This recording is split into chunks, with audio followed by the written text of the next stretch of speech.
எசாயா 45ஆம் அதிகாரம். சைரசுக்கு ஆண்டவர் திருப்பொழிவு செய்துள்ளார். பிற இனத்தாரை அவர் முன் அடிபணியச் செய்வார். அரசர்களை அவர் முன் ஆற்றல் இழக்கச் செய்வார். கோட்டை வாயில்களை அவர் முன் பூட்டியிராது திறந்திருக்க செய்வார். அவரது வலக்கையை உறுதியாக பற்றி பிடித்துள்ளார். அவரிடம் ஆண்டவர் கூறுவது இதுவே: நான் உனக்கு முன்னே சென்று குன்றுகளை சமப்படுத்துவேன். செப்பு கதவுகளை உடைத்து இருப்பு தாழ்பாள்களை தகர்ப்பேன். இருளில் மறைத்து வைத்த கருவூலங்களையும் மறைவிடங்களில் ஒளித்து வைத்த புதையல்களையும் உனக்கு தருவேன். பெயர் சொல்லி உன்னை அழைத்த இஸ்ரேலின் கடவுளாகிய ஆண்டவர் நானே என்பதை நீ அறியும்படி இதைச் செய்தேன். என் ஊழியன் யாக்கோபை முன்னிட்டும் நான் தேர்ந்து கொண்ட இஸ்ரேல் பொருட்டும் பெயர் சொல்லி உன்னை அழைத்தேன். நீ என்னை அறியாதிருந்தும் உனக்கு பெயரும் புகழும் வழங்கினேன். நானே ஆண்டவர், வேறு எவருமில்லை. என்னையன்றி வேறு கடவுள் இல்லை. நீ என்னை அறியாதிருந்தும் உனக்கு வலிமை அளித்தேன். கதிரவன் உதிக்கும் திசை தொடங்கி மறையும் திசை வரை என்னையன்றி வேறு எவரும் இல்லை என்று மக்கள் அறியும்படி இதை செய்கிறேன். நானே ஆண்டவர், வேறு எவரும் இல்லை. நான் ஒளியை உண்டாக்குகிறேன், இருளை படைக்கிறேன். நல்வாழ்வை அமைப்பவன் நான், தீமையை படைப்பவனும் நானே. இவை அனைத்தையும் செய்யும் ஆண்டவர் நானே. வானங்கள் பனிமழையென வெற்றியை அனுப்பட்டும், மேகங்கள் மாறியென அதை பொழியட்டும். மண்ணுலகம் வாய் திறந்து விடுதலை கனி வழங்கட்டும், அதனுடன் நீதி துளிர்க்கச் செய்யட்டும். இவற்றை செய்பவர் ஆண்டவராகிய நானே. தன்னை உருவாக்கியவரை எதிர்த்து வழக்காடுபவனுக்கு ஐயோ கேடு. பானை ஓடுகளில் அவனும் ஓர் ஓடே.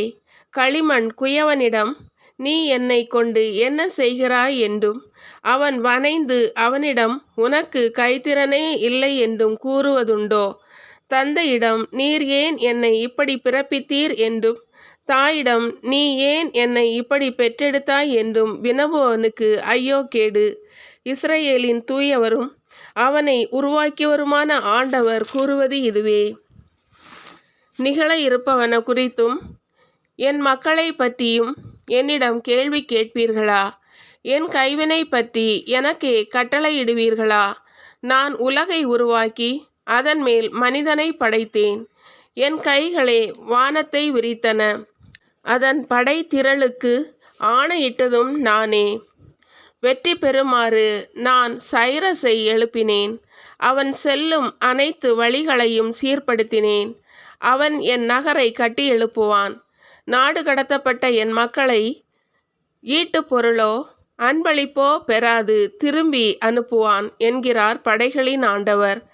ஆண்டவர் கூறுவது இதுவே: எகிப்தியர் தம் செல்வத்தோடும் எத்தியோப்பியர் தம் வணிக பொருளோடும் நெடிது வளர்ந்த செபாவியரும் உனக்கு உடைமையாவர். அவர்கள் விலங்கிடப்பட்டு உனக்கு பின்வந்து உன்னை பணிவர். உன்னிடம் தம் மன்றாட்டை சமர்ப்பித்து, இறைவன் உம்மிடம்தான் இருக்கின்றார், வேறெங்கும் இல்லை, வேறு கடவுளும் இல்லை என்பார்கள். மீட்பரான இஸ்ரேலின் கடவுளே, உண்மையிலேயே நீர் தம்மை மறைத்து கொள்ளும் இறைவன். சிலைகளை செய்வோர் அனைவரும் ஒருங்கே வெட்கி நாணினர். அவர்கள் குழம்பி தவித்தனர்.